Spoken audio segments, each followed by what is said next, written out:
حضرت عثمان رضی اللہ تعالیٰ عنہ کے دور خلافت میں مروان کو مدینہ واپس کیوں بلایا گیا اور حضرت ابو ذر غفاری کو مدینہ بدر کیوں کیا گیا؟ دیکھ لو، ایک گھنٹے دے سوال نے، دیکھ لیں میرے بھائی، ویڈیوز ریکارڈ ہے۔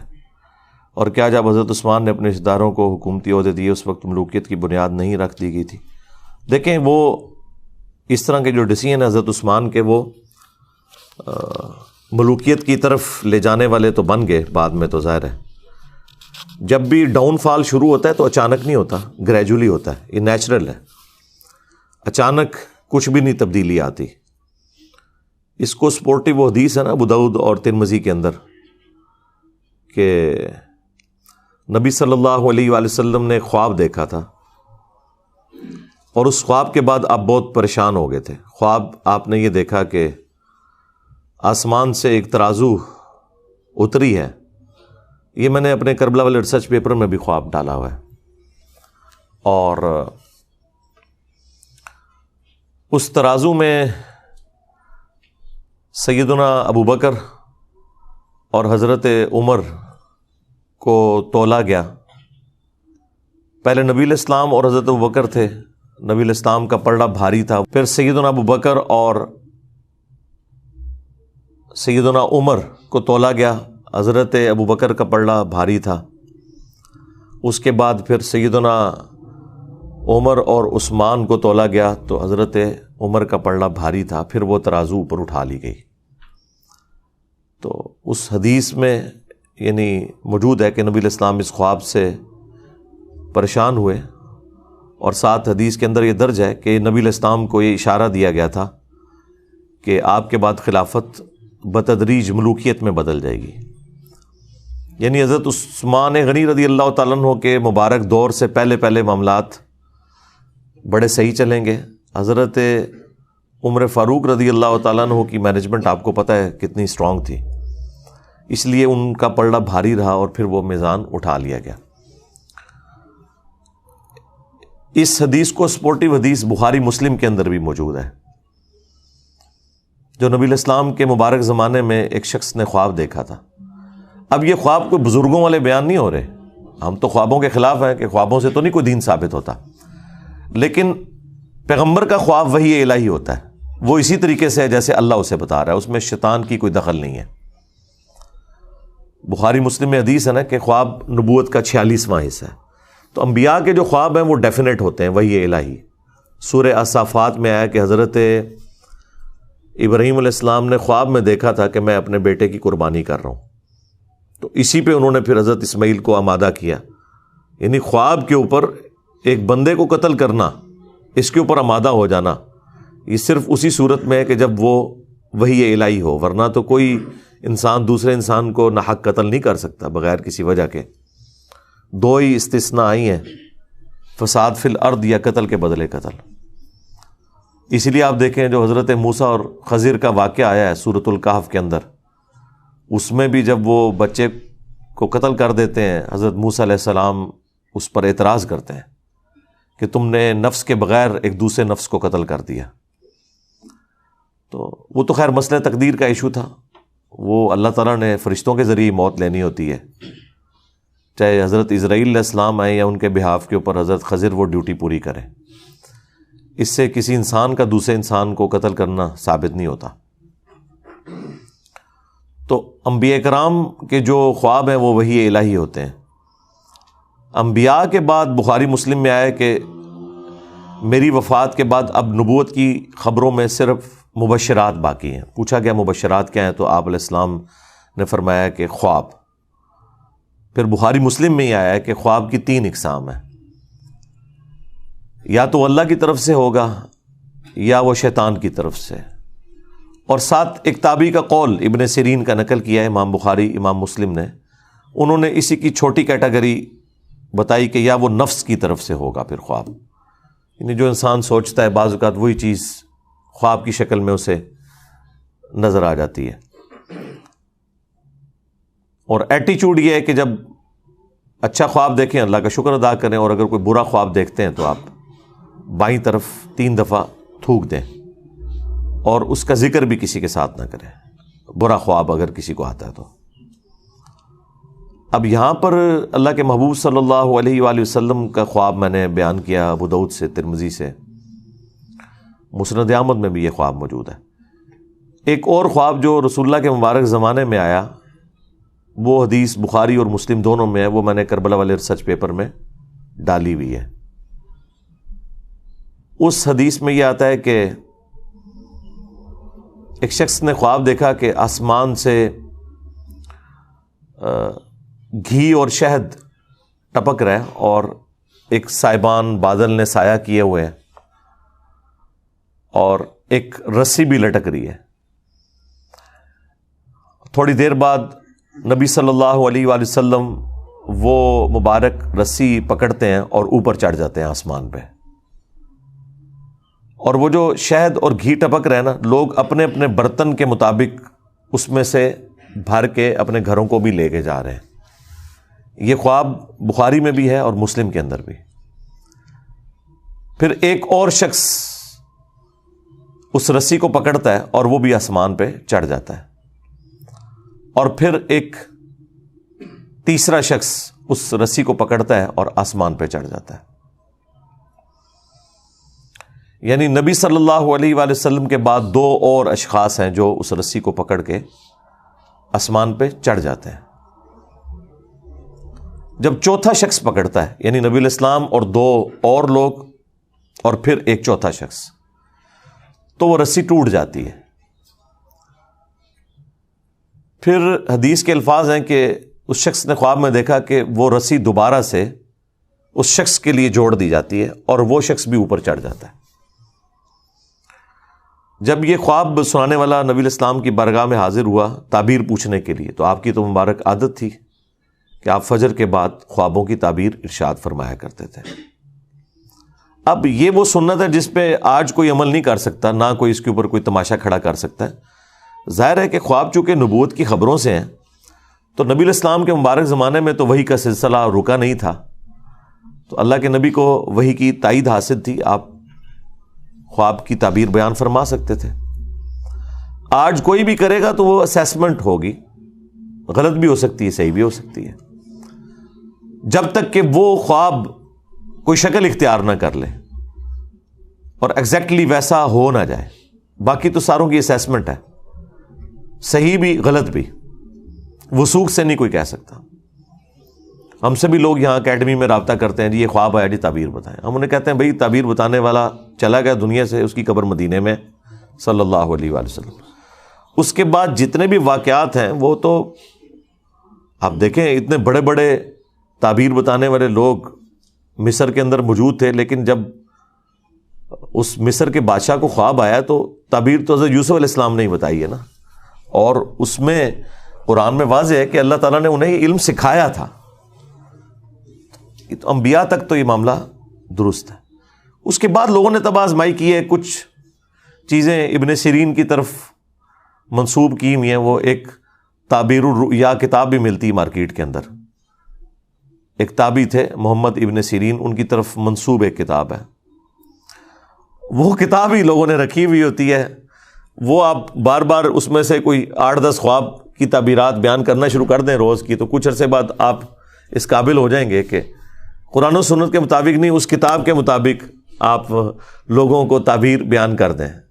وہ میں بھی کر سکتا ہوں، لیکن وہ ایک خام خواہ کی تب آزمائی ہے، اس میں سے نکلنا کچھ بھی نہیں ہے۔ تو جب اس شخص نے نبی علیہ السلام کی خدمت میں یہ خواب عرض کیا، اس سے پہلے کہ نبی علیہ السلام اس کی کوئی تعبیر ارشاد فرماتے، سیدنا ابوبکر نے کہا یا رسول اللہ، آپ اگر اجازت دیں تو میں اس کی تعبیر بیان کرتا ہوں۔ تو نبی علیہ السلام نے کہا ٹھیک ہے کرو۔ تو انہوں نے کہا کہ یہ جو ایک سائبان ہے اور گھی اور شہد ٹپک رہا ہے، یہ بیسیکلی اللہ تعالیٰ کی طرف سے مخلوق کے لیے اسلام کا ایک سایہ ہے، اور یہ وحی کی تعلیمات ہیں، قرآن حکیم کی تعلیمات ہیں جو آسمان سے نازل ہو رہی ہیں، اور لوگ اپنے اپنے ظرف کے مطابق اس میں سے حاصل کر رہے ہیں۔ وہ شہد اور گھی کی جو مثال ہے، اور یہ سلسلہ جاری رہے گا یہاں تک کہ آپ صلی اللہ علیہ وآلہ وسلم اللہ تعالیٰ کے پاس چلے جائیں گے. یعنی وہ رسی سے جو نبی علیہ السلام کو اوپر چڑھتے ہوئے دیکھا تو یعنی آپ علیہ السلام کو موت آ جائے گی, آپ اللہ کے پاس چلے جائیں گے. اور آپ کے بعد ایک اور شخص اس سسٹم کو سنبھالے گا, لیکن خواب دیکھنے والے نے اس کی شکل نہیں دیکھی تھی اس خواب میں, بس ایک بندہ ہی اس نے دیکھا تھا کہ کوئی ہے, بیک سائڈ سے دیکھا ہوگا. ظاہر ہے اللہ تعالیٰ نے جتنا نبی علیہ السلام کا تو اسے پتہ چل گیا کہ نبی علیہ السلام اوپر چڑھ گئے, لیکن دوسرا بندہ کون تھا وہ خواب میں اس بندے نے نہیں دیکھا ہوا تھا. تو ایک اور شخص اس مسند پہ بیٹھے گا, وہ بھی اوپر چڑھ جائے گا. پھر ایک دوسرا شخص بیٹھے گا اس مسند پہ, وہ بھی اوپر چڑھ جائے گا. اور جب تیسرا چڑھے گا تو وہ رسی ٹوٹ جائے گی, اور پھر اس کے لیے رسی کو جوڑا جائے گا اور وہ بھی اوپر چڑھ جائے گا. اب ظاہر ہے یہ اتنی کامل انفارمیشن تو نہیں تھی. اصل تو چیز یہ کہ وہ رسی ٹوٹے گی کیوں اور وہ بندے کون ہوں گے. اب یہ سیدنا ابوبکر کو تو علم غیب تو نہیں تھا کہ وہ کون ہے, تو انہوں نے اپنی اسیسمنٹ کے مطابق تشریح کر دی. تو پھر رسول اللہ سے پوچھا کہ میں نے کیا تشریح صحیح کی ہے, تو آپ نے فرمایا کہ کچھ تعبیر ٹھیک کی ہے, کچھ غلط کی ہے. تو پھر حضرت ابوبکر نے کہا یا رسول اللہ آپ اس کی پھر صحیح تعبیر بیان کریں. تو آپ نے تعبیر بیان کرنے سے انکار کر دیا. ظاہر ہے وہ اللہ تعالیٰ اس چیز کو پردے میں رکھنا چاہتا تھا, لیکن چیزیں وہ مختلف انداز میں پھر کھلنا شروع ہوگی بعد میں. یعنی نبی علیہ السلام نے نام نہیں مینشن فرمائے اس میں, یہ کون کون لوگ ہیں, کیونکہ آپ کو پتا تھا کہ میں اس کی تعبیر نہیں, یہ پریکٹیکلی جب ایگزیکیوشن ہوگی تو لوگوں کو خود ہی پتا چل جائے گا کہ یہ کون کون بندے تھے اور کیا کیا ہوا تھا, اور وہ پھر وقت کے ساتھ پتا چل گیا. جتنا حضور نے بتانا تھا وہ تو بتا دیا.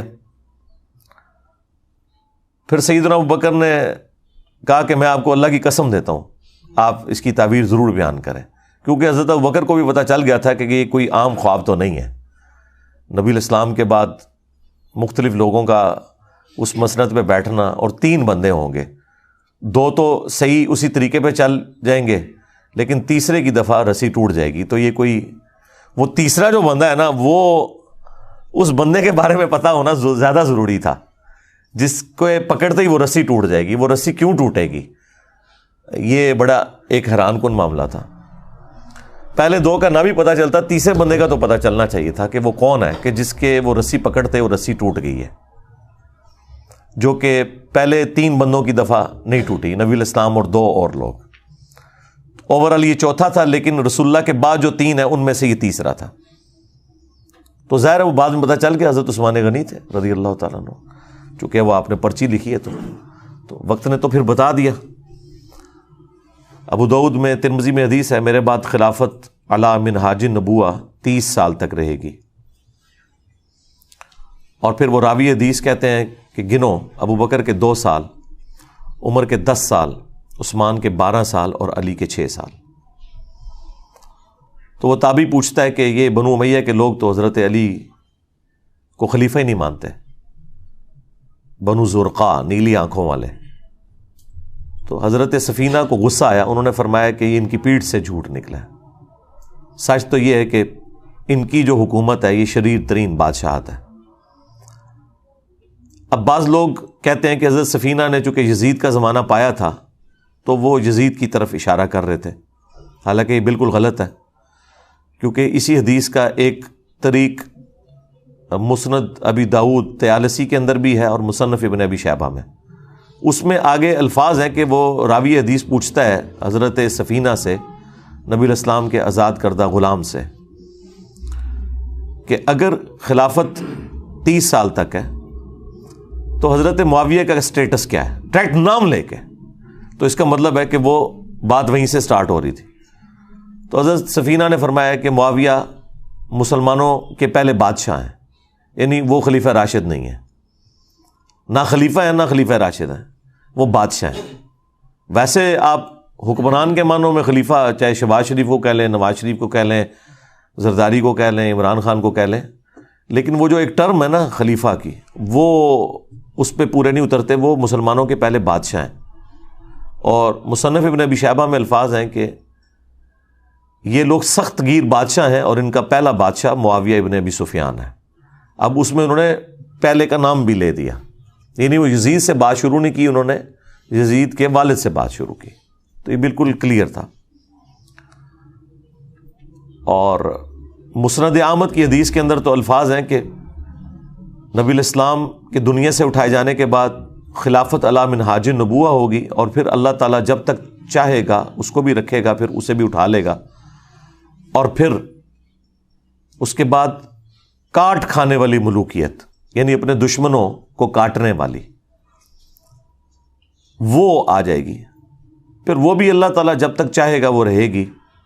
اس کے بعد جابر حکمرانوں کا دور، اور پھر آخر میں دوبارہ خلافت علی منہاج النبوہ آئے گی. تو اس میں بھی واضح طور پر یہ تبدیلی کی طرف اشارہ تھا. پھر بخاری مسلم میں ایک بڑی حیران کن حدیث ہے. حضرت حذیفہ ابن یمان جو رازدار رسول تھے صلی اللہ علیہ وآلہ وسلم، ان کے بارے میں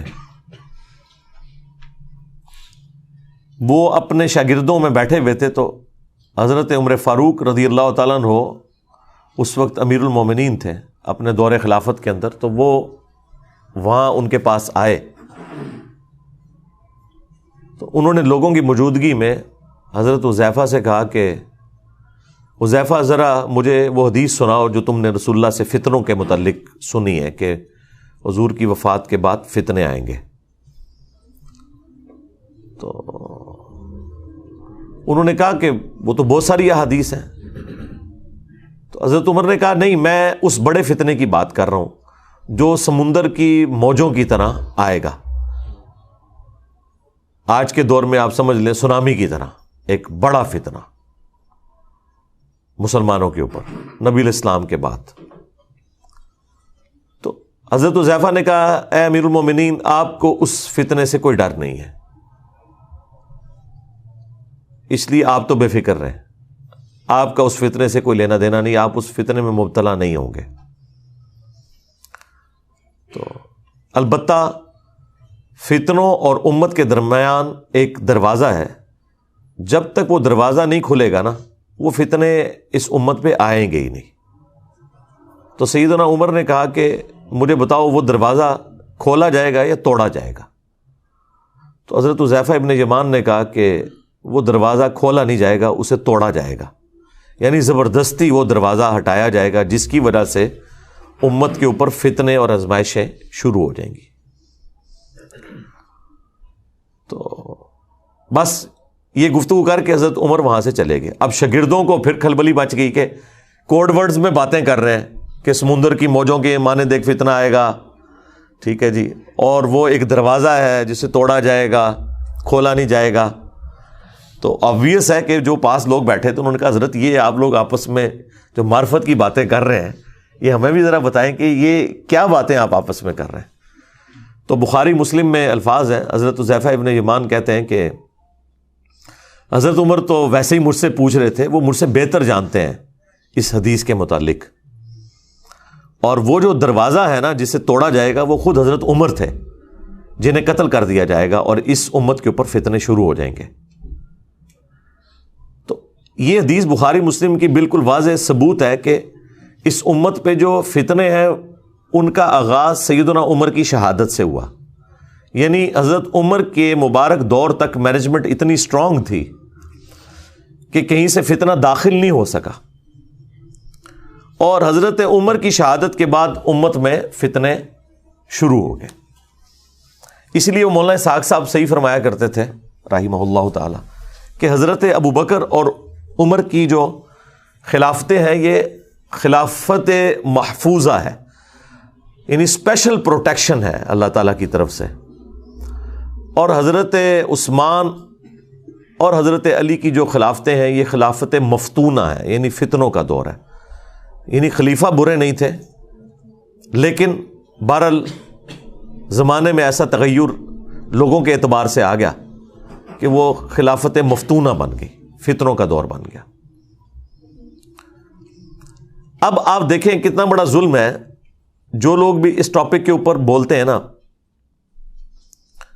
چونکہ انہوں نے بنو امیہ کا دفاع کرنا ہوتا ہے تو آپ دیکھیں گے یہ جتنے بنو امیہ کی چاکری کرنے والے لوگ ہیں، خواہ وہ مکاری سے کر رہے ہوں جس طرح علماء دیوبند ہیں، علماء وہابیہ ہیں اہل حدیث، یا علماء بریلویہ، چاہے اپنے بھول پان میں کر رہے ہوں جس طرح کے ڈاکٹر اسرار صاحب، یہ دونوں بنو امیہ پہ پردہ ڈالنے کے لیے ہمیشہ کہتے ہیں کہ مسلمانوں پہ فتنوں کا آغاز حضرت عثمان کی شہادت تھی، تاکہ وہ کربلا کا رخ کسی اور طرف موڑ دیں۔ کربلا کے پیرلل میں انہوں نے حضرت عثمان غنی کو کھڑا کیا ہوا ہے۔ سیدنا عثمان کی شہادت یقیناً مظلومانہ ہے۔ ہم اگر حضرت عثمان غنی رضی اللہ تعالیٰ عنہ کو مظلوم تصور نہ کریں، خلیفہ راشد تصور نہ کریں، تو ہمارا حضرت علی کے حق میں مقدمہ ویسے ہی ختم ہو جائے گا، کیونکہ حضرت علی کو ہم چوتھا خلیفہ راشد جبھی مانتے ہیں جب ہم تیسرا خلیفہ راشد سیدنا عثمان کو مانیں گے۔ لہٰذا ہمیں تو کوئی کلیریفیکیشن دینے کی ضرورت ہی نہیں ہے، ہم تو چاروں خلفاء کو مانتے ہیں، اور ہم رسول اللہ کی اس حدیث کو بالکل اس پہ غیبی ایمان رکھتے ہیں جو آپ نے فرمایا تھا ابو داؤد اور ترمذی میں کہ میرے بعد جو کوئی بھی زندہ رہا وہ بہت اختلاف دیکھے گا، اس اختلاف کے دور کے اندر علیکم بسنتی و سنت الخلفاء الراشدین المہدیین، تم میری سنت اور میرے خلفاء راشدین کی سنت کو مضبوطی سے پکڑ لینا اپنی داڑھوں سے، اور دین میں نئی نئی بدعتوں سے بچنا۔ یہ بدعتیں گمراہیاں ہیں اور یہ گمراہیاں جہنم میں لے جانے والی ہیں۔ اب نبی الاسلام نے خلفاء راشدین کے جو مخالفین ہیں یا ان کے دور کے اندر جو ان کی مخالفت پہ کھڑے ہونے والے لوگ ہیں، بشرطے کہ وہ خلفاء ان کے اس اختلاف کو صحیح نہ مان لیں، اگر وہ خود مان لیں کہ یار یہ ہماری جو مخالفت کر رہا ہے یہ بندہ ٹھیک بات کر رہا ہے، وہ تو الگ بات، لیکن جہاں پہ خلفاء کی جنگیں آ جائیں یا مخالفت اس لیول پہ آ جائے وہ پھر معاملہ الگ ہے۔ تو نبی الاسلام فرمایا کہ تم نے میری اور میرے خلفاء راشدین کی سنت کو لازم پکڑنا ہے۔ اس لیے دیکھیں کہ ہم حضرت ابوبکر صدیق رضی اللہ تعالیٰ عنہ کے مقابلے پر منکرین زکوٰۃ کو، مرتدین کو نہیں درست سمجھتے، سیدنا عمر کے مقابلے پر رومنز اور پرشینز کو نہیں درست سمجھتے، سیدنا عثمان کے مقابلے پر بلوائیوں کو، جن میں سے اکثر صحابہ ہی تھے، ان کی اس ایکٹیویٹی کو جو انہوں نے حضرت عثمان کو شہید کر دیا۔ اب بیچ میں ظاہر ہے کہ وہ اسپیسیفکلی بندہ کون ہے وہ تو بے نظیر کے قاتلوں کا بھی نہیں پتہ چلا، جبکہ اتنے کیمرے موجود ہیں۔ تو اس وقت تو کوئی کیمرے بھی نہیں تھے، نہ علم غیب اس زمانے میں ہوتا تھا، یہ تو بعد میں دریافت ہوا ہے نا۔ تو لیکن ان کی وہ ایکٹیویٹی کہ حضرت عثمان کی شہادت تک پہنچی، اس میں ہم حضرت عثمان کے مخالفین کو اس ایکٹیویٹی میں غلطی پر مانتے ہیں، اور ان کی طرح مکاری نہیں کرتے کہ اجتہادی غلطی کہتے ہیں، صراحتاً غلطی ہے، فساد ہے، فتنہ ہے۔ لیکن حضرت عثمان اتنے اپ رائٹ تھے کہ بخاری میں 695 نمبر حدیث ہے، جب ساتھیوں نے پوچھا کہ نماز ہمیں فتنوں کا امام پڑھا رہا ہے اور ہمارے امام آپ ہیں، آپ محصور ہو چکے ہیں اپنے گھر میں، اب ہم نماز اس مسجد میں جا کے پڑھیں یا گھر میں ہی پڑھ لیں؟ تو سیدنا عثمان نے کہا کہ نماز ہی تو مسلمانوں میں ایک اجتماعی نیکی کا کام ہے، نیکی کے کاموں میں ساتھ دو، برائی میں ان سے الگ رہو۔ اگر وہ یہودی ہوتے تو حضرت عثمان کیسے کہہ سکتے تھے کہ ان یہودیوں کے پیچھے جا کے نماز پڑھو؟ آج کوئی مسلمان فتویٰ دے گا کہ یہودیوں کے پیچھے نماز ہو جاتی ہے؟ وہ پتہ تھا کہ وہ صلح حدیبیہ کے صحابہ ہیں، ان میں اختلاف رائے بھی درست تھا، مخالفت درست نہیں تھی، اس کا جو ایکسٹریم رزلٹ نکلا وہ درست نہیں تھا۔ بہرحال وہ سارے کا سارا معاملہ تلپٹ ہو گیا۔ اس کے بعد جب سیدنا علی کا دور آتا ہے تو پھر وہی رول چلے گا نا، علیکم بسنتی و سنت الخلفاء الراشدین المہدیین۔ تو وہاں پہ بھی ہمارا یہی عقیدہ ہے کہ حضرت علی کے مخالفین جو اولو العزم اصحاب میں سے تھے، سیدہ عائشہ سلام اللہ علیہا، سیدنا زبیر، سیدنا طلحہ رضی اللہ عنہم اجمعین وعلیہم السلام اجمعین، یعنی یہ واقعی ٹکر کے لوگ ہیں، یہ حضرت علی کے ٹکر کے لوگ ہیں اپنے مرتبے اور اسلام کی کنٹریبیوشن کے پوائنٹ آف ویو سے۔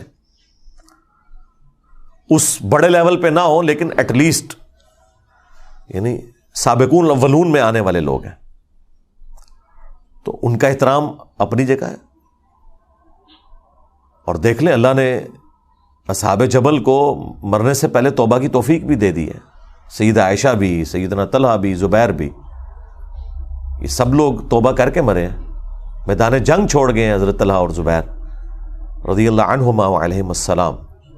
اور حضرت علی کا بھی ایٹیچیوڈ دیکھیں، جب ان کے ایک فوجی نے آ کے بتایا ابن جرموز نے کہ میں حضرت زبیر کو قتل کر کے وہ ان کا سر کاٹ کے لے آیا، تو حضرت علی نے اس کو اپنے پاس آنے بھی نہیں دیا. اور یہ حضرت علی رضی اللہ تعالیٰ عنہ کی قسمت میں تھا کہ ان کے سامنے کسی صحابی کا سر کاٹ کے نہ لایا جاتا، ادروائز وہ لایا تو تھا. جب ساتھیوں نے بتایا ابن جرموز آیا تو انہوں نے کہا کہ صفیہ کے بیٹے کے قاتل کو جہنم کی بشارت دے دو. میں نے رسول اللہ سے سنا تھا کہ ہر نبی کا کوئی نہ کوئی حواری ہے، اور میرا حواری قریبی ساتھی جس نے حضرت عیسیٰ کے ساتھ 12 تھے، ان میں سے زبیر ابن عوام بھی ایک میرا حواری ہے. تو جاؤ صفیہ کے بیٹے کے قاتل ابن جرموز کو جہنم کی بشارت دے دو. جب وہ اسے خبر دی گئی، وہ خبیث حضرت علی سے بھی ناراض ہو کے خارجی بن گیا. یعنی حضرت علی نے انصاف کا دامن نہیں چھوڑا کہ غصہ نکالتے کہ بھئی زبیر میرے خلاف کیوں کھڑا ہوا ہے تو میں اب ان کی فضیلت چھپا لوں. نہیں، یہ حدیث المستدرک للحاکم میں اور مسند احمد کے اندر موجود ہے. اب مرتبہ یعنی آپ نے نہیں کام ہونے دیا.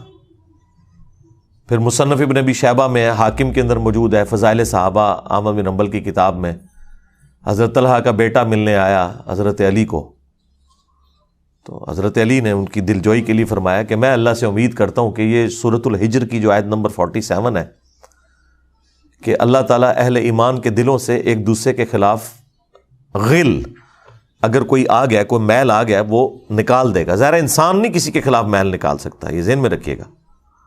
انسان کے اندر کوئی ایسا سافٹ ویئر نہیں کہ جو کوئی کسی چیز کو ڈیلیٹ کر دے یا انڈو کر دے، اللہ نکالے گا. اور وہ سورۃ الحجر کے الفاظ ہیں کہ وہ جنت میں آمنے سامنے بیٹھے ہوں گے تختوں پہ.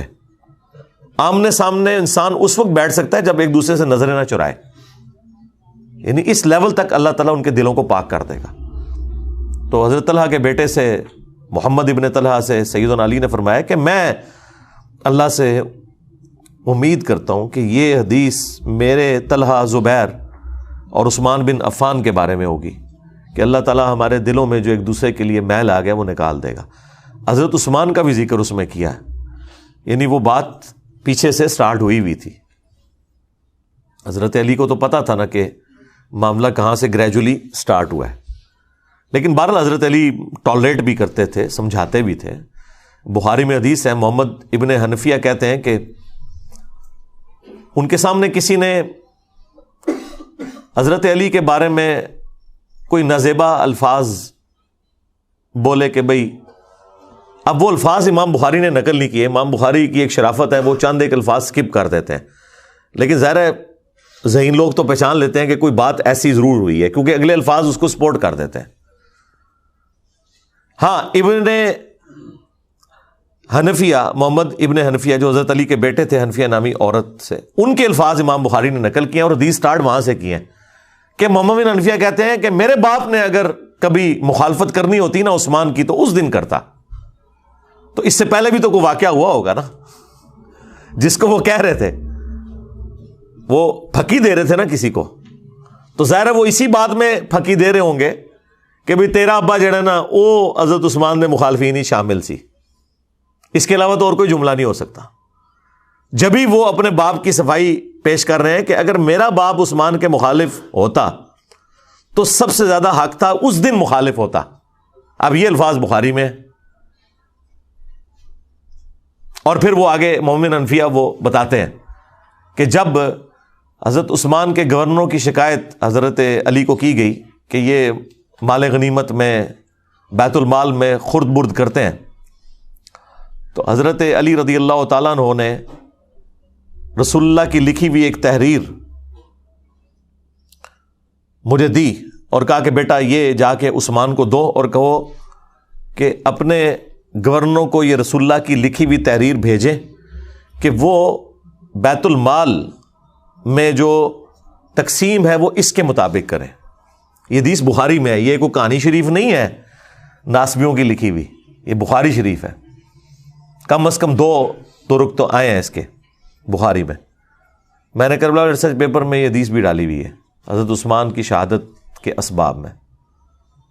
آپ مومن حنفیہ وہ تحریر لے کے پہنچتے ہیں اور کہتے ہیں یہ رسول اللہ کی تحریر ہے. اب سیدنا عثمان پتہ نہیں کس موڈ میں بیٹھے ہوئے تھے, انہوں نے کہا کہ ہمیں اس تحریر کی حاجت نہیں ہے, اسے لے جاؤ. اب آج کوئی ہمیں بتائے کہ یہ حضور کی لکھوائی ہوئی تحریر ہے, آپ نے اس کے مطابق چلنا ہے, ہم تو اسے چوم کے آنکھوں سے لگائیں گے.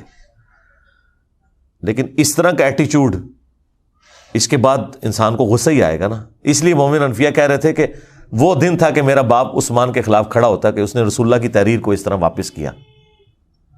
اچھا, اب سنیوں کو پتا ہے یہ سیدھی سیدھی حدیث جو ہے وہ ایک چارج شیٹ بن جائے گی, تو انہوں نے بریکٹ میں پتہ کیا لکھا ہے, حضرت عثمان کے پاس اس کی فوٹو کاپی موجود تھی اس لیے انہوں نے کہا کہ آپ لے جائیں, میرے پاس پہلے ہی موجود ہے.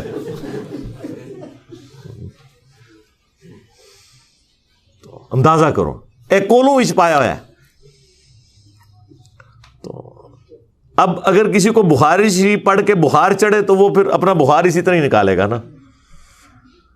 خیر وہ لیکن حدیث کے الفاظ اس کی حفاظت کر رہے ہیں نا, کہ مومن حنفیہ کہہ رہے ہیں کہ وہ دن تھا کہ میرے باپ کو چاہیے تھا عثمان کے خلاف کھڑا ہوتا کہ اس نے رسول اللہ کی تحریر واپس کی. تو یہ اسلوب بتا رہا ہے کہ فوٹو کاپی نہیں تھی, وہ ویسے ہی واپس کی تھی, ورنہ فوٹو کاپی ہو تو کس نے غصہ کھانا ہے. پتہ نہیں سعودی والے نے کوئی فوٹو کاپی مشین لوا کے دیتی اسی مسجد نبوی سے اردو. تو حضرت علی کو وہ کہتے ہیں جب میں نے آ کے بتایا کہ ابا جی یہ حضرت عثمان نے واپس کر دی ہے, تو حضرت علی نے کوئی غصہ نہیں کھایا. انہوں نے کہا یہ تحریر جو ہے نا وہ اسی جگہ رکھ دو, اسی تاکچے میں جہاں سے تم نے اٹھائی ہے, یہاں پہ حدیث مکمل ہو جاتی بخاری کی. تو یعنی وہ اس وقت ڈاؤن فال شروع ہو گیا تھا اس حوالے سے گریجولی. نہج البلاغہ میں بھی حضرت علی کی وہ نصیحتیں موجود ہیں جو حضرت عثمان کو کی ہیں انہوں نے. وہ کمال کی نصیحتیں ہیں, وہ پڑھنے والی ہیں. اس میں حضرت علی نے جو جملے بولے, کیا عثمان تیرا سٹیٹس پہلے 2 خلفاء والا نہیں ہے, کیونکہ تجھے رسول اللہ کے ساتھ دامادگی کا شرف بھی حاصل ہے.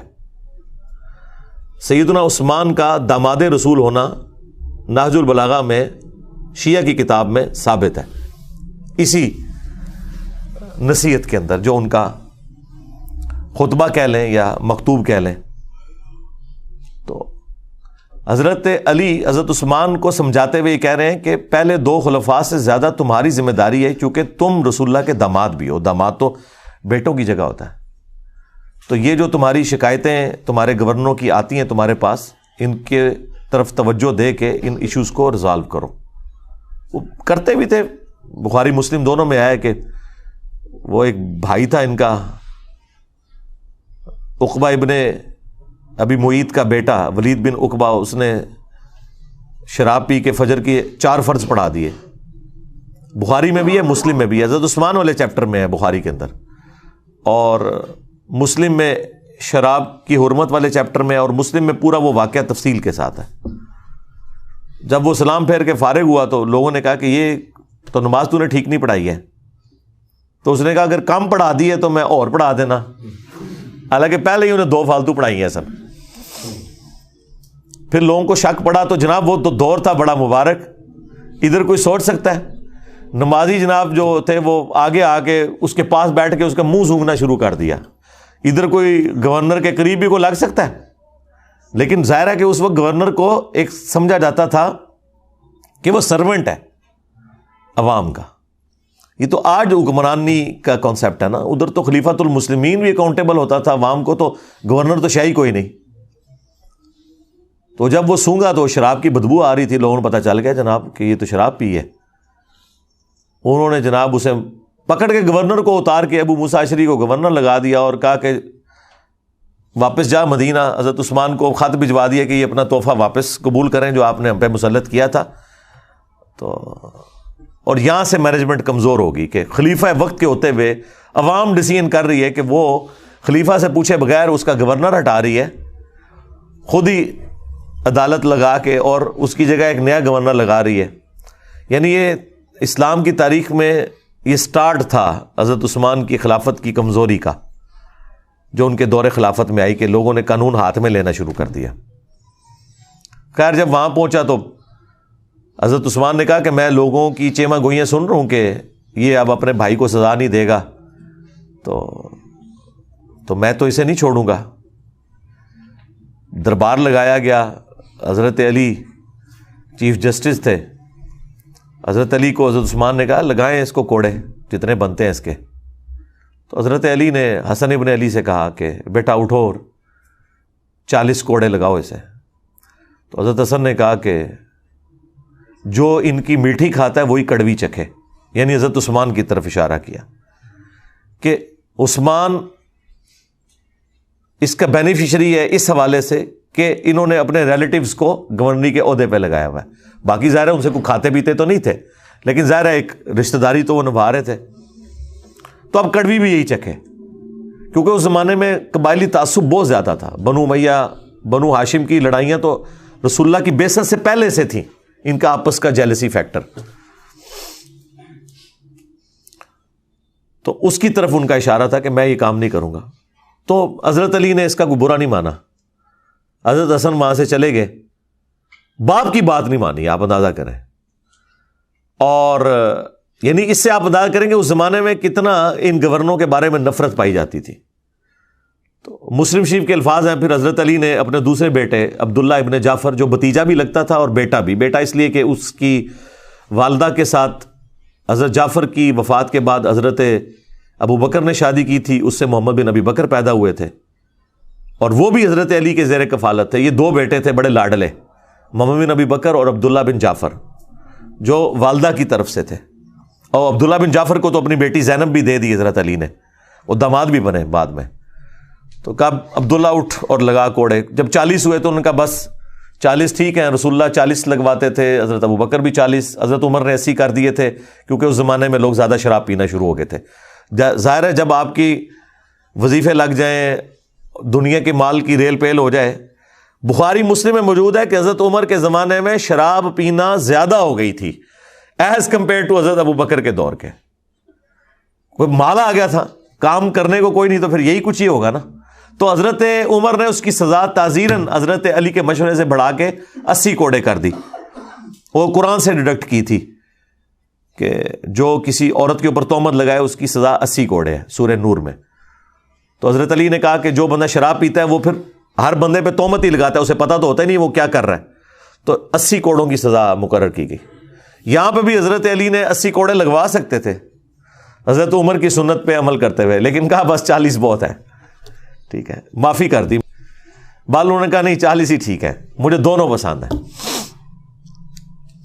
اس سے آپ کو ذرا تھوڑا اس چیز کا اندازہ ہو جائے گا اس زمانے کے اندر جو معاملات چل رہے تھے. تو بیسیکلی یہ سارا کام بنو امیہ کے گورنروں کی وجہ سے بگڑا، جس کی وجہ سے حضرت عثمان بھی پھر شہید ہو گئے. تو اس لیے امت کا پہلا فتنہ جو ہے وہ حضرت عمر کی شہادت ہے، اور امت کا آخری بڑا فتنہ حضرت حسین کی شہادت ہے. ہاں، لیکن یہ جتنے ناصبی ہیں یا ناصبی نواز ہیں یا متاثرین ناصبیت ہیں، وہ کہتے ہیں پہلا فتنہ حضرت عثمان کی شہادت ہے اور آخری فتنہ واقعہ کربلا ہے. کیونکہ اگر آپ وہاں سے سٹارٹ کرتے ہیں پھر آپ کو بات نہیں سمجھ آئے گی. وہ مولانا ساق صاحب کہتے ہیں پیچھے ٹرو، پیچھے، تو پیچھو ٹرنا پڑے گا. تو وہ پیچھے آپ جائیں گے تو پھر یہ چیزیں ہیں. اس لیے میں نے ایک ویڈیو بھی ریکارڈ ہوئی ہے حضرت عثمان شہید کیوں ہوئے، اس میں اور بھی کافی ساری احادیث ہیں. اب میں اس پہ بولوں فی البدی تو آدھا گھنٹہ 1 گھنٹہ اور لگ جائے گا، چونکہ وہ سوال آپ نے پہلا ایسا رکھا ہے. آج چونکہ اسپیشل کوئی کوشچن بھی نہیں تھا تو میں نے کہا اسے اسپیشل بناؤں اور اس پہ میں تھوڑا بولوں کہ تاکہ آپ کو آئیڈیا ہو. اور یہ حضرت عثمان کی جو شفقت والا ایلیمنٹ ہے نا، یہ صحابہ کو پہلے سے پتہ تھا کہ ان کے اندر یہ موجود ہے جو آپ نے لکھ کے بھیجا نا کہ وہ مروان کو واپس بلا لیا. بالکل یہ المعجم الکبیر طبرانی میں موجود ہے. مروان کا والد جو تھا حکم, یہ رسول اللہ کی نقلیں اتارا کرتا تھا. ان دونوں باپ بیٹا کو حضور نے مدینہ بدر کر دیا. حضرت ابوبکر کے دور میں حضرت عثمان نے بڑی کوشش کی کہ واپس آ جائے, تو حضرت ابوبکر نے کہا جو گرا رسول اللہ نے لگائی ہے وہ میں نہیں کھول سکتا. تو حضرت عمر نے بھی نہیں واپس آنے دیا. حضرت عثمان جب خلیفہ بنے تو وہ واپس لے آئے. بس وہ اس پہ ہی میں جملہ بولتا ہوں کہ ہتھاں نال لائیاں ہوئی ہیں پھر دنداں نال کھولنیاں پیندیاں نے. جو گرا آپ ہاتھ سے لگاتے ہیں پھر وہ دانتوں سے کھلتی ہے. وہی مروان حضرت عثمان کی شہادت کا سبب بھی بن گیا, جسے حضرت ابوبکر عمر نے بھی حضور کی وجہ سے انٹر نہیں ہونے دیا تھا مدینے میں. اپنی بیٹی بھی دے دی, اسے داماد بنا لیا. اپنی طرح سے تو نیکی کی کہ شاید یہ انسان کا بچہ بن جائے. اور یہ پورے اخلاص کے ساتھ سیدنا عثمان نے کیا, کوئی بدنیتی نہیں تھی. دیکھیں ایک بندے کا پورا ٹریک ریکارڈ ہے جس کی پوری زندگی قربانیوں سے عبارت ہو, کسی ایک خاص موقع پہ جا کے وہ کچھ مس ہینڈلنگ کر دے. یہ امپلائڈ ہوتا ہے کہ وہ مس ہینڈلنگ کو آپ نے اس کی پوری زندگی کے کریکٹر میں سمجھنا ہے, نہ کہ یہ کہ اس ایک مس ہینڈلنگ کی بنیاد پہ آپ اس کی اسلام کے لیے خدمات کو زیرو سے ملٹیپلائی کرتے ہیں. یہ رافضی کرتے ہیں کہ وہ حضرت عثمان کے چند ڈیسیژنز کو لے کے ان کی پوری زندگی کو اس سے زیرو سے ملٹیپلائی کرتے ہیں. ہم پوری قربانیاں ان کی دیکھتے ہوئے یہاں پہ مس ہینڈلنگ کو سمجھتے ہیں کہ یہ ان کی شفقت کا ایک ایلیمنٹ تھا. اور میں اس کو پرسنلی خود سمجھ سکتا ہوں, میرے اندر بھی یہ والا ایلیمنٹ ہے کہ میں ٹالریٹ بہت زیادہ کرتا ہوں. اس کی وجہ سے بعض اوقات اپنے اسٹوڈنٹس کی گالیاں بھی کھانی پڑتی ہیں. لیکن میری کوشش ہوتی ہے اگر کسی کو ڈھیل دی ہے نا, این ممکن ہے کہ وہ پلٹ آئے اگر اس کے اندر کوئی آپ سمجھ لیں حق کا مادہ موجود ہے. لیکن اس کے باوجود اگر وہ بار بار اس طرح کی وہ ایکٹیویٹی پرفارم کرے, پھر میں ظاہر ہے کہ صرف نظر نہیں کرتا, پھر میں حضرت عمر کی طرح سخت ہو جاتا ہوں. لیکن پہلے حضرت عثمان والی نرمی میرے اندر موجود ہوتی ہے اپنے ہر اس اسٹوڈنٹ کے لیے جس کے لیے میں چاہتا ہوں کہ یار اس کے اندر کوئی اصلاح کا معاملہ ہو سکتا ہے. اب مجھے وہ تفصیلات بتانے کی ضرورت نہیں, نہ عام بندوں کو اس کی ضرورت ہے, وہ ہمارے مینیجریل ایشوز ہوتے ہیں. لیکن جب ونس مجھے کلیئر ہو جائے نا, کرسٹل کلیئر, پھر میں حضرت عثمان والا ایٹیچیوڈ نہیں کرتا. شروع میں رکھتا ہوں, بعد میں پھر حضرت عمر والا ایٹیچیوڈ. سیدھی سی بات ہے, پھر والی بات نہیں ہوگی. تو یہ مروان ہی پھر اسی نے مور لگائی تھی, آپ کو پتا ہے, محمد بن ابی بکر اور 300 ساتھیوں کے قتل کا فتویٰ لکھ دیا تھا جب مصر کے گورنر کی شکایت آئی تھی. تو حضرت عثمان نے تو یہ لکھوایا تھا کہ وہ گورنر معزول اور محمد بن ابی بکر گورنر, اور مروان نے خاتمہ لکھا کہ جیسے ہی یہ پہنچے ان ساروں کو قتل کر دو, اور خط لادہ سے حضرت عثمان کی مور لگا کے بھیج دیا. وہ تو راستے میں جب وہ ایک گھوڑ سوار جا رہا تھا تو محمد بن ابی بکر کی نظر پڑ گئی, وہ بڑے شارپ تھے, انہیں کہا کام پہ ہے ساڑھے نال, منو نہ منو, اس کو پکڑا دو. خط نکل آیا, پھر وہ سارے واپس آ گئے. حضرت عثمان کے گھر کا گھیراؤ کیا 40 دن تک, پانی تک بند کر دیا. تو وہ غصہ تو وہ صحیح نکال رہے تھے, لیکن جو ایکٹیویٹی پرفارم کر دی وہ بہت ایکسٹریم تھی. اور دوسری طرف حضرت عثمان کی بھی شرافت ہے کہ انہوں نے اپنے حق میں کوئی تلوار کسی کو نہیں اٹھانے دی. ان کو تو اندازہ نہیں تھا کہ یہ پروٹیسٹ جو ہے اس لیول تک چلا جائے گا. اور وہ جو گورنر تھا مصر کا عبداللہ بن سعد ابی سرا, وہ بھی حضرت عثمان کا بھائی لگتا تھا رشتے میں, اور یہ وہی تھا جو کاتب وہی مرتد ہو گیا ہوا تھا. سنن نسائی اور ابو داؤد میں حدیث ہے. اور حضور نے 4 بندوں کے لیے فرمایا تھا کہ یہ غلاف کعبہ میں بھی چھپے ہونا, انہیں قتل کر دینا ہے. یہ بھی لحاظ نہیں کرنا کہ غلاف کعبہ کے اندر ہے کہ کعبے کی حرمت ہے, ان کے لیے حرمت بھی اٹھ جائے گی. ان میں سے ایک بندہ تھا, حضرت عثمان نے اسے اپنے گھر چھپا لیا. سنن نسائی میں, ابو داؤد میں, یہ میں نے کربلا والے ریسرچ پیپر میں ڈالا ہوا ہے سب کچھ. اللہ کے حضور کے سامنے پروڈیوس کر دیا, کہا یا رسول اللہ میرے کہنے پہ اسے معاف کر دیں. اب یہ تو بنتا ہی نہیں تھا, جب اللہ کے نبی کا حکم آ گیا تو وہ تو سب سے اوپر ہے. اب حضور کو غصہ تو آیا, ناراضگی تو ہی, آپ نے اپنا چہرہ انور پھیر لیا. حضور کے غصے کا اظہار بس اتنا ہی ہوتا تھا, اور یہ بہت بڑی بات ہوتی تھی, آپ چہرہ انور پھیر لیں.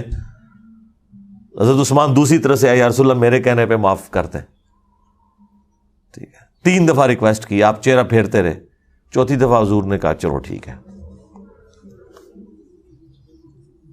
وہ جب حضرت عثمان اس کو لے کے خوشی خوشی وہاں سے نکل گئے، حضور نے فرمایا تم میں سے کوئی ایک بھی ایسا نہیں تھا جو اسے قتل کر دیتا؟ جب تم دیکھ رہے ہو کہ میں اپنا چہرہ انور پھیر رہا ہوں تو تم اس کا مطلب نہیں سمجھ رہے تھے کہ اس کو نہیں چھوڑنا؟ کاتب وحی تھا، کاتب وحی مرتد ہونے کا مطلب ہے کہ حضور کی نبوت کو چیلنج کیا اس نے کہ یہ نعوذ باللہ من ذالک یہ سب کچھ فراڈ چل رہا ہے. جس طرح بخاری مسلم میں ہے کہ ایک کاتب وحی کہتا تھا کہ محمد کو تو کچھ پتہ نہیں، جو میں لکھ دیتا ہوں وہی قرآن ہوتا ہے. تو حضور کو اتنا غصہ ہے، آپ نے فرمایا یہ مر گیا، زمین اسے قبول نہیں کرے گی. بخاری مسلم کے الفاظ ہیں، اس کو دفناتے تھے، زمین اٹھا کے پرے پھینکتی تھی. یہ معجزہ لوگوں نے دیکھا، اور لوگوں میں مشہور ہوا کہ شاید یہ رات کے وقت حضور کے ساتھی اسے نکال کے باہر پھینک دیتے ہیں. انہوں نے بہت گہری قبر کھودی، پہرا دیا، پھر لاش صبح باہر پڑی ہوئی تھی. پھر ان کو پتا چل گیا کہ بھائی یہ اس نے حضور کی نبوت کے اوپر ہاتھ ڈالا ہے. یہ ہونا ضروری تھا کیونکہ قرآن کے اوپر ہی تو سارا ایک معاملہ چل رہا تھا. اگر قرآن ہی ڈاؤٹ فل ہوتا ہے تو پھر نبی علیہ السلام کی نبوت تو سٹیک پہ لگ جانی تھی. وہ بھی کاتب وحی تھا اور اس نے سورہ آل عمران، سورہ بقرہ حضور سے پڑھی ہوئی تھی. یہ لوگ کاتب وحی کو فضیلت کے طور پہ پیش کر رہے ہوتے ہیں. دو کا تو میں نے آپ کو حال بتا دیا. ایک مرتد ہو کے مرا اور لاش اس کی باہر نکل آئی، اور دوسرے کو حضور نے کہا یہ غلاف کعبہ میں چھپا اسے قتل کر دینا، عبداللہ بن سعد ابی سرا. تو حضور نے فرمایا کہ جب تم دیکھ رہے ہو کہ میں چہرہ اقدس پھیر رہا ہوں تو اسے مار کیوں نہیں دیا تم نے؟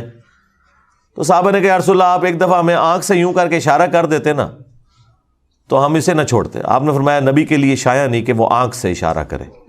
نبی کے اخلاق اتنے بلند درجے کے ہیں کہ وہ اس طرح کا معاملہ نہیں کر سکتا کہ وہ آنکھوں سے اشارے کرے. ٹھیک ہے، یعنی بڑے کلین سلیٹ لوگ ہوتے ہیں انبیاء. ان کے اندر مکاری، چلاکی، ہوشیاری، عقل مندی ہوتی ہے، لیکن یہ والی حرکتیں نہیں ہوتی ہیں کیونکہ ان کے سٹیٹس کا تقاضا ہے. بس وہی پھر آپ دیکھ لیں اسی کی وجہ سے پھر وہ پورا معاملہ تلپٹ ہو گیا. لیکن بہرحال جب حضرت معاویہ رضی اللہ تعالیٰ عنہ خلیفہ بنے یا بادشاہ بنے، اس وقت بھی عبداللہ بن سعد ابی سرا یہ زندہ تھا، لیکن یہ حضرت معاویہ کے ساتھ پھر نہیں ہوا. اللہ نے اس کی کوئی نیکی قبول کر لی، آخری زندگی اس کی بڑی اچھی گزری ہے. یہ اس کو پوری گیم سمجھ آ گئی تھی کہ یہ سارے کا سارا جال جو بنا گیا ہے نا یہ بنو امیہ نے حکومت کے لیے کیا، تو یہ پھر گمنامی میں پھر مرا ہے، یہ سب کچھ چھوڑ کے چلا گیا تھا. تو باقی ہم تو رضی اللہ تعالیٰ عنہ ہی کہتے ہیں، ظاہر نبی الاسلام کی رسپیکٹ کی وجہ سے. تو اسی لیے مولانا مودودی رحمہ اللہ نے خلافت و ملوکیت میں یہ ساری چیزیں بڑی تفصیل کے ساتھ ڈسکس کی ہیں، اور ہم نے وہ مقدمہ احادیث سے ثابت کیا. یہ سب کچھ احادیث کے اندر لکھا ہے. ابھی نئی خلافت و ملوکیت پرنٹ ہو کے آئی ہے، اس میں تخریج بھی ہوئی ہے. جہاں احادیث کے حوالے تھے وہ بھی انہوں نے لگائے ہیں، جہاں اہل سنت کی جو بڑی بڑی صحابہ پہ کتابیں ہیں نا، الاستیاب ابن عبد البر کی، ابن اثیر کی اسود الغابہ، اس کی شرح ابن حجر کی الاصابہ، وہ سارے ریفرنسز لگائے ہیں. تاریخ طبری کے، ابن کثیر کے، بخاری مسلم، ابو داؤد ترمذی نسائی ابن ماجہ میں جو چیزیں موجود تھیں وہ پوری نئی پرنٹ ہو کے آ گئی ہے، بڑی اچھی. تو بڑی تفصیل کے ساتھ مولانا مودودی نے سٹیپ وائز ان سارے ایشوز کو اس میں نقل کیا کہ کس طریقے سے یہ ڈاؤن فال چلتا گیا. اور اس کا ذکر اگلی الہامی کتابوں میں موجود تھا. اسی پہ میں کنکلوڈ کرتا ہوں، پھر بقیہ سوالات لیتے ہیں. ابو داؤد میں ایک حدیث ہے کہ حضرت عمر نے اپنے دور خلافت کے اندر ایک پادری کے پاس بھیجا اپنے خادم کو اور کہا کہ اس سے پوچھو کہ تمہاری کتابوں کے اندر میرے بارے میں کیا لکھا ہوا ہے. تو اس پادری کو جب بلا کے لائے وہ، تو حضرت عمر نے جب پوچھا تو انہوں نے کہا کہ ایک آہنی دیوار ہیں آپ، لوہے کی طرح. وہی جو بخاری مسلم میں الفاظ ہیں کہ میری امت اور فتنوں کے درمیان دروازہ عمر ہے، جب تک یہ دروازہ ہے نا فتنے نہیں شروع ہوں گے. تو یعنی وہ جیسا یہ کہتے ہیں نا بزرگان سامنے ہے سب کچھ، تو وہ حضرت عمر وہ بزرگ تھے جنہوں نے روحانی طور پہ نہیں اپنی مینیجریل سکلز کی وجہ سے فتنوں کو دبایا ہوا تھا. ٹالرنس تو زیرو تھی نا جناب, بالکل. تو آپ نے فرمایا میرے بعد جو خلیفہ بنے گا اس کے بارے میں تمہاری کتابوں میں کیا ہے؟ تو اس پادری نے کہا کہ بڑا نیک خلیفہ ہوگا سوائے ایک چیز کے کہ وہ اپنے رشتہ داروں کو نوازے گا, یعنی یہ اس کے اندر ایک کمزوری ہوگی. حضرت عمر کی زبان سے فی البدی یہ الفاظ نکل گئے, خدا عثمان پر رحم کرے. ہمارے عثمان بھائی بھی جب کوئی اس طرح کی حرکت کرے تو میں کہتا ہوں خدا عثمان پہ رحم کرے. ان کو سمجھ آ جاتی ہے کہ میں کیا کہہ رہا ہوں. تو بعض لوگ کہتے ہیں یہ حضرت عمر کا علم غیب تھا. وہ علم غیب نہیں تھا, ان کے دماغ میں ایک پلان تھا کہ میں 6 بندوں کو کمیٹی کی شکل میں رکھوں گا. ان میں حضرت عثمان بھی تھے, ظاہر ہے, بخاری کے الفاظ ہیں, مسلم میں بھی یہ حدیث موجود ہے. بخاری میں تو نام ہے علی, عثمان, طلحہ, زبیر, عبد الرحمن بن عوف اور سعد بن ابی وقاص کہ نبی علیہ السلام اپنی وفات تک ان سے راضی رہے. وہ عشرۃ مبشرۃ میں سے یہ 6 بندے بچے ہوئے تھے. ایک 7ویں بھی تھے سعید ابن زید, چونکہ وہ بہنوئی تھے اس لیے حضرت عمر نے ان کا نام ذکر نہیں کیا کہ میرے ساتھ رشتہ داری ہے تو اس کو تو میں نکالوں گا. ورنہ آپ نے کرائٹیریا یہ بنایا کہ ان سے رسول اللہ اپنی وفات تک راضی تھے. یہ وہ 10 صحابہ جنہیں جنت کی بشارت ملی, ان میں سے وہ 6 اس وقت زندہ تھے, 7ویں زندہ تھے لیکن وہ رشتہ داری کی وجہ سے ان کو چھوڑ دیا. اور مسلم میں تو الفاظ ہیں کہ حضرت عمر نے خواب دیکھا تھا, ایک مرغے نے انہیں خواب میں ٹھونگ ماری ہے آخری حج کے موقع پہ. انہوں نے کہا مجھے لگتا ہے کہ اب میں نہیں بچوں گا. تو پھر انہوں نے خطبہ دیا, انہوں نے کہا کہ اگر میں اچانک مار دیا جاؤں نا تو تم نے 6 بندوں کے سوا کسی کو خلیفہ نہیں چننا. مسلم میں وہ 6 بندوں کے نام نہیں تھے, بخاری میں وہ 6 آ گئے. یعنی وہ شروع سے حضرت عمر کے دماغ میں پلان تھا. بخاری میں تو ہے کہ زخم لگا اور جب ڈاکٹر نے کہا آپ نہیں بچیں گے تب 6 بندوں کے نام لیے. لیکن مسلم میں تو آپ بالکل ٹھیک تھے, حج کے موقع پہ بھی آپ نے جب خواب دیکھا تو اس وقت بھی کہا کہ 6 بندے, اور صحابہ کو پتا تھا وہ کن 6 بندوں کا کہہ رہے ہیں. تو وہ حضرت عمر کے پلان میں تھے 6 بندے. تو اس پورے پلان میں دیکھیں اگر ایک پادری آ کے کہتا ہے تو انہیں پتا تھا ان 6 میں سے کون سا ایسا بندہ ہے کہ جس کے اندر یہ کمزوری ہے, اور پیچھے ٹریک ریکارڈ ہے کہ اس نے عبداللہ بن سعد ابی سرا کو بھی لا کے معافی دلوائی حضور سے, اور دوسرا مروان بن حکم اور اس کے والد کے لیے بھی سفارشیں کرتے رہے پوری زندگی, حضور سے بھی, حضرت ابو بکر سے بھی, عمر سے بھی. پوری نہیں ہوئی لیکن کرتے تو رہے نا. اس کی وجہ سے وہ ٹریک ریکارڈ تھا. تو اس کی وجہ سے انہوں نے کہا یہ کوئی علم غیب نہیں تھا, اسیسمنٹ تھی. پھر کہا اس کے بعد جو خلیفہ ہوگا, تو ان کا اس کے بعد جو خلیفہ ہوگا نا وہ تو لوہے کا میل ہے. تو حضرت عمر کو بڑا غصہ آیا, انہوں نے کہا بدبودار یہ کیا کہہ رہا ہے تو؟ ان کا حضرت خلیفہ بڑا نیک ہوگا لیکن مسلمانوں کی تلواریں نیام سے باہر آ چکی ہوں گی, اس کا پورا دور خلافت جنگوں میں گزرے گا.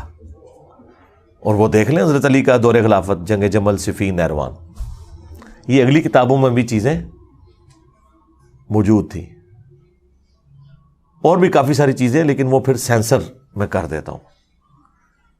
بس اتنی بتاتا ہوں کہ جس سے آپ کو اوورال ایک سینیریو کلیئر ہو جائے. لیکن ہم نہ رافضیوں کی طرح نعوذ باللہ حضرت عثمان غنی رضی اللہ تعالیٰ عنہ کے بارے میں کوئی ایسا تان کریں جو اوورال ان کے کریکٹر کو میلائن کرے. انسانی کمزوری ہے, کسی کے اندر بھی ہو سکتی ہے, ہر انسان کے اندر کوئی نہ کوئی کمزوری موجود ہوتی ہے, لیکن وہ 0 سے ملٹیپلائی نہیں ہوتا. اور نہ ہم ناسویوں کی طرح کہ ہم حضرت عثمان کے پیچھے بنو امیہ کو چھپائیں. حضرت عثمان یا عمر بن عبد العزیز یہ بنو امیہ میں ویسے ہی ہیں جیسے آل فرعون میں موسیٰ, اس اعتبار سے کہ اس خاندان میں ہوتے ہوئے بھی یہ بڑے اولوالعزم لوگ ہیں جن کی اسلام کے لیے خدمات ہیں, اور ان کی خدمات کی وجہ سے جن باقی لوگوں نے اسلام کو نقصان پہنچایا یا خلافت کو نقصان پہنچایا وہ اس کے پیچھے چھپ نہیں سکتے. یہ 2 ایکسٹریمز ہو جاتی ہیں. باقی میری تفصیلی ویڈیوز موجود ہیں, اور ریٹن میں بھی میں نے کربلا والے ریسرچ پیپر میں 200 احادیث ان تمام ٹاپکس پہ سیدنا عمر کی شہادت سے لے کے کربلا تک وہ جمع کیے ہیں. وہ ہر ایک بھائی کو ریسرچ پیپر اور بقیہ کے 8 ریسرچ پیپر اور 3 اذکار کارڈ، یہ 12 کا پیکیج ہم فری دیتے ہیں لیکچر کے اینڈ کے اوپر.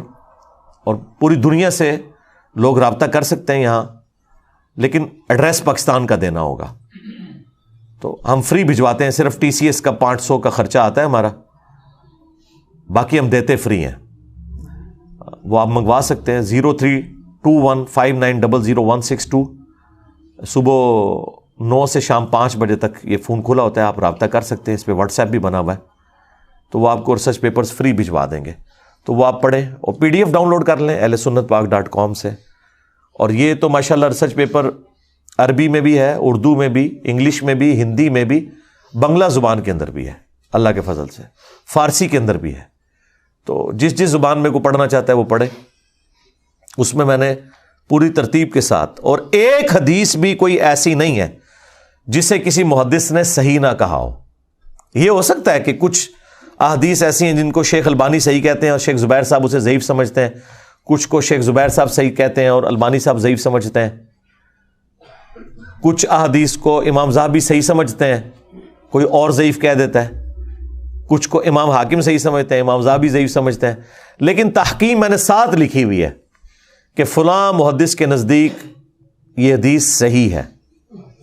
پرانے محدثین کی بھی تحقیم لگائی ہوئی ہے، امام ترمذی کی، امام حاکم کی، امام ذہبی کی، اور اس زمانے میں بھی جو بڑے بڑے 3 محدثین گزرے ہیں، تینوں ہی فوت ہو چکے ہیں، شیخ البانی، شیخ زبیر لیزئی اور شعیب ارناؤت رحمہم اللہ اجمعین. اور دور حاضر میں سلیم اسد صاحب ہیں، ہمارے جیلم شہر میں اہل حدیث کے بہت بڑے محقق، شیخ غلام مصطفیٰ ظہیر صاحب امن پوری، ان کی بھی تحقیق میں نے لگائی ہوئی ہے. تو جو بڑے بڑے، چونکہ وہ شیخ زبیر صاحب کے شاگرد ہیں، انہی کے اصول کے مطابق وہ تحقیم کرتے ہیں. ان کے اصول کیا ہیں؟ وہ محدثین کے اصول ہیں. تو بہرحال یہ سارے کے سارے معاملات میں نے ایک جگہ ریسرچ پیپر میں جمع کیے ہوئے ہیں. اور آج دیکھیں میں نے پوری گفتگو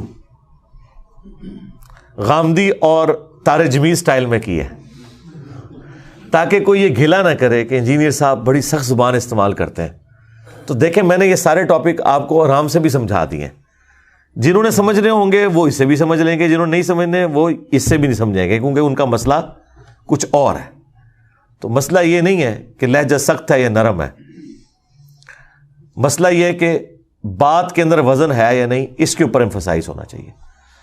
صلو علی محمد و آل محمد، اللہم صلی علی محمد و علی آل محمد و اصحاب محمد و ازواج محمد اجمعین الی یوم الدین، آمین.